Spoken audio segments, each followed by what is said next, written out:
नमस्कार प्यारे मित्रों, मैं आपका अमृतेश आपके अपने YouTube चैनल अमृत एकेडमी में हार्दिक स्वागत करता हूं। दोस्तों, आज हम जो टॉपिक लाए हैं ये हर एक मनुष्य के ऊपर जो भार होता है, जो हमारे ऊपर ऋण है, जो व्यवस्था जो हमारे प्राचीन ऋषिगण या जो गुरु हुए हैं वो बना कर गए हैं, उसे उतारने का यह एक टॉपिक है और यह जानना भी आवश्यक है।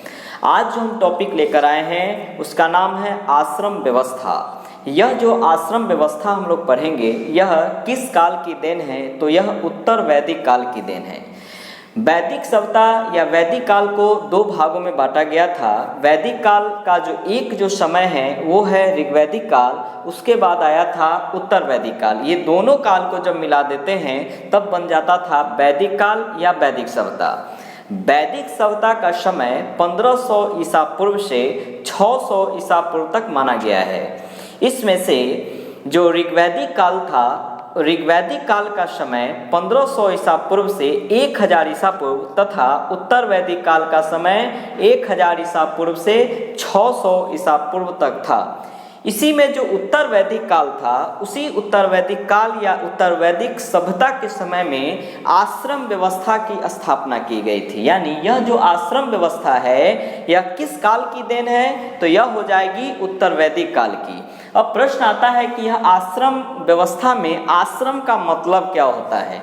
तो हमेशा रखिएगा दोस्त, ये जो आश्रम हम लोग लिखे हैं, इस आश्रम का अर्थ होता है, इसका अर्थ होता है श्रम करके, श्रम मतलब काम, श्रम करने के बाद विश्राम करना।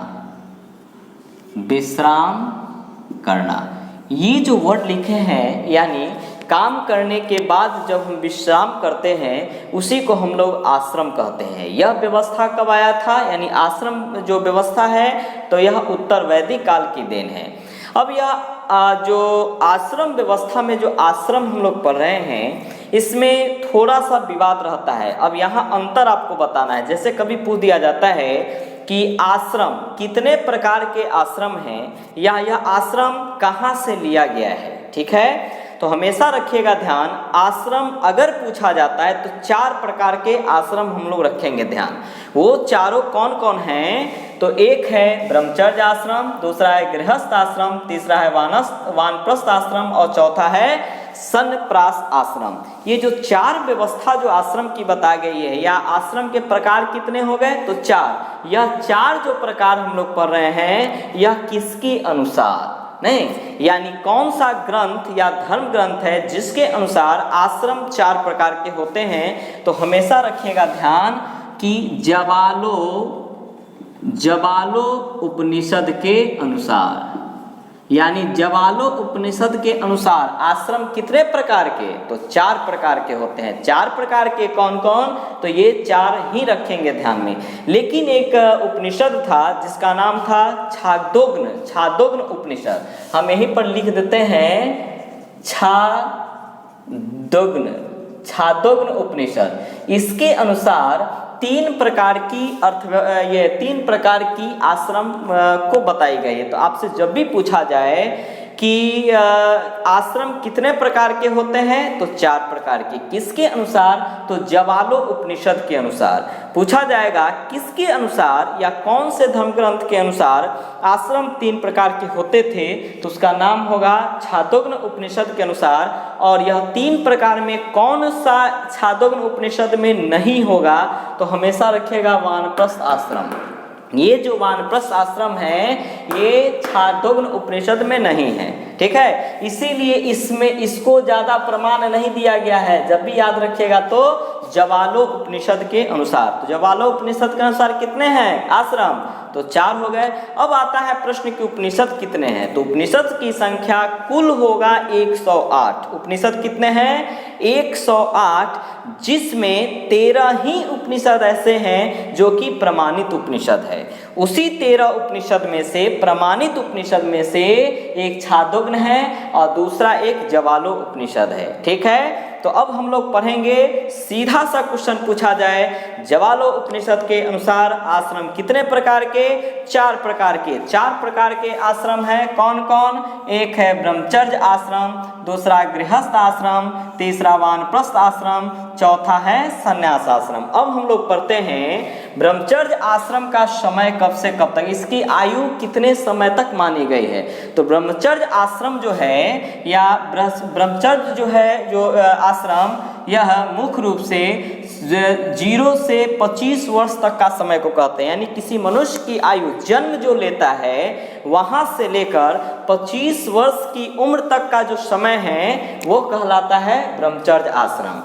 ब्रह्मचर्य आश्रम में का काम क्या है? तो ब्रह्मचर्य आश्रम का काम है ज्ञान की प्राप्ति करना। ज्ञान की प्राप्ति मतलब हम लोग जो पढ़ाई करते हैं, ज्ञान अर्जन करते हैं, चाहे वो धार्मिक ग्रंथ हो, चाहे वो राजनीतिक ग्रंथ हो, या किसी भी तरह का ज्ञान हम लोग जो प्राप्त करते हैं, उसका जो आश्रम के अनुसार माना गया है वो है 0 से 25 वर्ष, जिसका नाम है ब्रह्मचर्य आश्रम। और इसके तहत पुरुषार्थ जो है वो धर्म है। यानी पुरुषार्थ अगर पूछा जाए तो 4 तरह का पुरुषार्थ भी होता है। 4 तरह का पुरुषार्थ में कौन कौन है? तो एक होता है धर्म, दूसरा है अर्थ, तीसरा है काम और चौथा है मोक्ष। इसको भी आप लोग कहीं पर नोट कर लेंगे। पुरुषार्थ कितने तरह का है? 4 तरह का। यानी कोई भी मनुष्य को यही 4 चीज अर्जित करने का जो क्षमता है उसी को पुरुषार्थ कहते हैं। पुरुषार्थ कितने हैं? 4 हैं। कौन कौन है? धर्म है, अर्थ है, काम है और मोक्ष है। यही जो धर्म का जो पुरुषार्थ होता है, धर्म करने का जो समय है, वही ब्रह्मचर्य आश्रम के समय है। तो क्वेश्चन हो गया क्लियर। दूसरा जो है आश्रम, जिसका नाम है गृहस्थ आश्रम। यह जो आश्रम है इसका समय माना गया है 25 वर्ष से लेकर 50 वर्ष की उम्र तक। यानी किसी मनुष्य का उम्र 25 से 50 वर्ष तक का है, उसको कौन सा आश्रम के तहत रखा गया है? तो वो होगा गृहस्थ आश्रम के तहत। यानी वो अपने, उसका काम क्या होगा? उसका काम होगा सांसारिक जीवन को व्यतीत करना। यानी जितने भी भौतिक जो व्यवस्था है, जो जीवन में, जो संसार में जो सुख है, उसको प्राप्त करने का ही जो समय है वो है गृहस्थ आश्रम। ठीक है। अब इस गृहस्थ आश्रम का पुरुषार्थ क्या होगा? तो इसका पुरुषार्थ है अर्थ और काम, दोनों को इसमें रखा गया है। चौथा जो है आश्रम, जिसका नाम है वानप्रस्थ आश्रम। वानप्रस्थ का मतलब होता है वनों में घूमना, भटकना। तो वानप्रस्थ आश्रम का समय है 50 से वर्ष से लेकर 75 वर्ष तक, और इस समय व्यक्ति को ईश्वर का ध्यान करना चाहिए। यानी वानप्रस्थ का जो समय है 50 से 75 वर्ष तक का, और इस समय ईश्वर का ध्यान करना ही मनुष्य के लिए सर्वोत्तम माना गया है। और इस समय का जो पुरुषार्थ होता है वो मोक्ष की प्राप्ति करना। यानी केवल एक ध्यान होना चाहिए कि बाल बच्चा जो हुआ सो हुआ, जो करेगा सो करेगा, अब हमें, हमारा जो जीवन है वो खत्म हो चुका है, अब केवल ईश्वर की ही प्राप्ति करना है। ये दिमाग में रखना पड़ता है। लेकिन आज के समय में अगर इस तरह की अगर चर्चा को अगर हम करते हैं तो पहले पिटा जाइएगा। इसलिए इस तरह की चर्चा केवल आप लोग पढ़ाई के लिए कर सकते हैं या जानकारी के लिए, कहेंगे नहीं किसी को। चलिए, चौथा है संन्यास आश्रम। संन्यास आश्रम का समय है 75 वर्ष से लेकर 100 वर्ष तक। हो सकता है कोई व्यक्ति 102 वर्ष का भी हो, 108 वर्ष का, तो अब उसको अलग आश्रम नहीं रखेंगे। यानी संन्यास आश्रम के अंतर्गत 75 से 100 वर्ष या उससे अधिक आयु के अगर कोई व्यक्ति हैं, वो सब संन्यास आश्रम के अंतर्गत होंगे। और इनका मेन जो कार्य होगा मोक्ष हेतु तपस्या करना। जैसे यहाँ वन में आप घूम रहे थे, ईश्वर की ध्यान कर रहे थे, लेकिन इस समय सन्यासी धर्म का या सन्यासी आश्रम का एकमात्र उद्देश्य होना चाहिए मोक्ष हेतु तपस्या करना। यानी कि भगवान हमें अपनी शरण में बुला ले, इस तरह का कठिन तपस्या या कठिन रूप से उनकी उपासना करना ही संन्यास धर्म के अंतर्गत या संन्यास आश्रम के अंतर्गत आता है। और इसका भी जो पुरुषार्थ है वो मोक्ष है।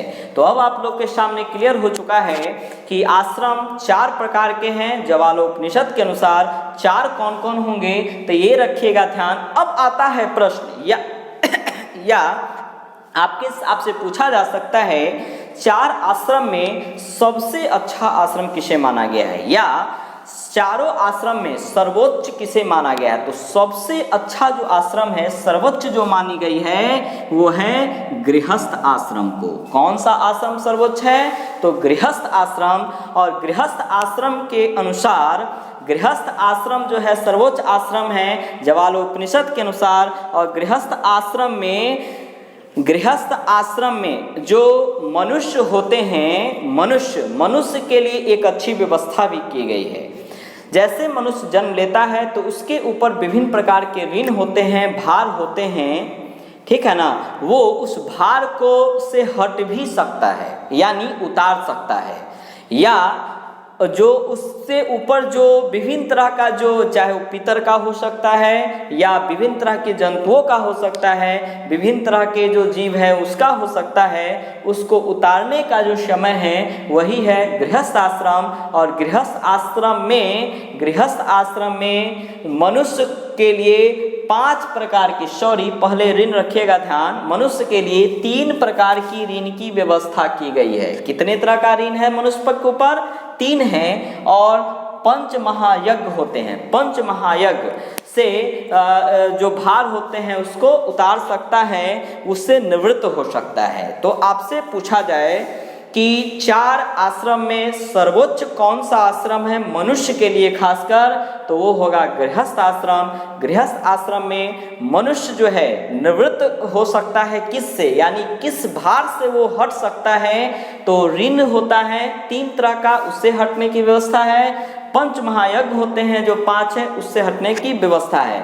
अब प्रश्न आता है कि ऋण कितने होते हैं? तो ऋण 3 होते हैं। 3 ऋण में एक है ऋषि ऋण, इसी को हम लोग कहेंगे गुरु ऋण। गुरु ऋण या ऋषि ऋण का मतलब होता है वैदिक ग्रंथों का अध्ययन करना। हमारे ऊपर जो गुरु का जो ऋण है वो अगर हम पढ़ लिख लेते हैं तो वो ऋण समाप्त हो जाता है।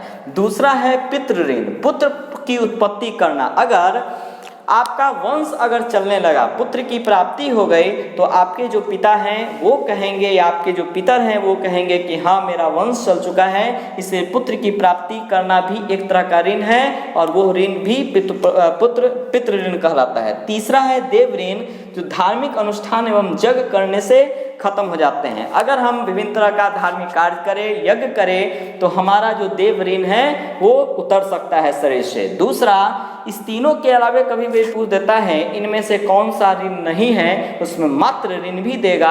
ऑप्शन में आप मात्र ऋण बिल्कुल नहीं मारिएगा, एकदम रखिएगा ध्यान। यानी 3 ऋण है, ऋषि ऋण या इसी को कहेंगे गुरु ऋण, दूसरा है पितृ ऋण और तीसरा है देव ऋण।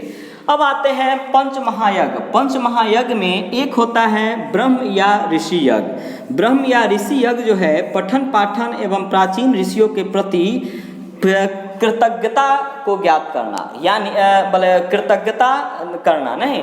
तो ब्रह्म या ऋषि ऋण क्या हो गया? पठन पाठन एवं प्राचीन ऋषि के प्रति कृतज्ञता व्यक्त करने के लिए। दूसरा होता है देव यज्ञ, यह होता है हवन द्वारा देवताओं की पूजा करना।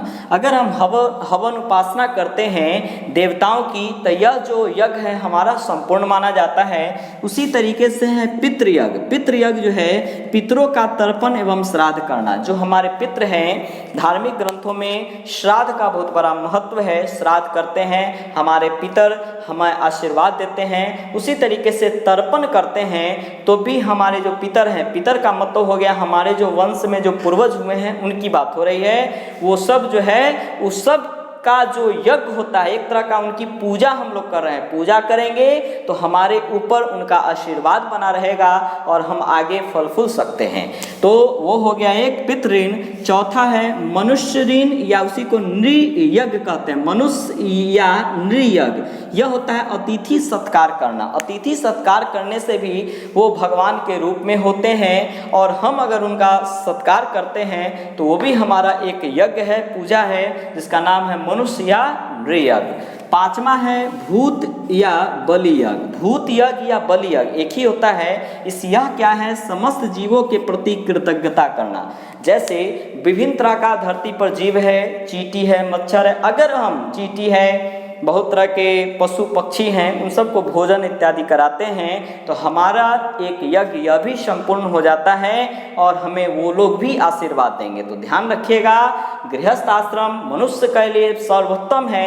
इसमें आप ऋण भी हटा सकते हैं, 5 तरह का यज्ञ करके आप आशीर्वाद भी ले सकते हैं, आप आगे बढ़ सकते हैं। और इस सभी के अलावा त्रिवर्ग जो होता है, त्रिवर्ग भी मनुष्य के लिए आवश्यक है, जिसमें त्रिवर्ग में धर्म, अर्थ और काम, इसमें जो रखा गया है धर्म, अर्थ और काम, इसे त्रिवर्ग के रूप में जाना जाता है। इसे आपको प्राप्त करना आवश्यक है, ये हम नहीं कर रहे हैं, ये आश्रम व्यवस्था के अंतर्गत बनाया गया है। तो दोस्तों, यह आपके लिए सबसे इम्पोर्टेंट टॉपिक है। अगर आपको अच्छा लगता है तो आप इसे निश्चित लाइक करेंगे, शेयर कमेंट करेंगे, और अगर आप नए हैं तो इस चैनल को निश्चित सब्सक्राइब करेंगे। तब तक के लिए मैं आपका बहुत बहुत शुक्रगुजार हूँ कि आपने यह वीडियो देखा। धन्यवाद।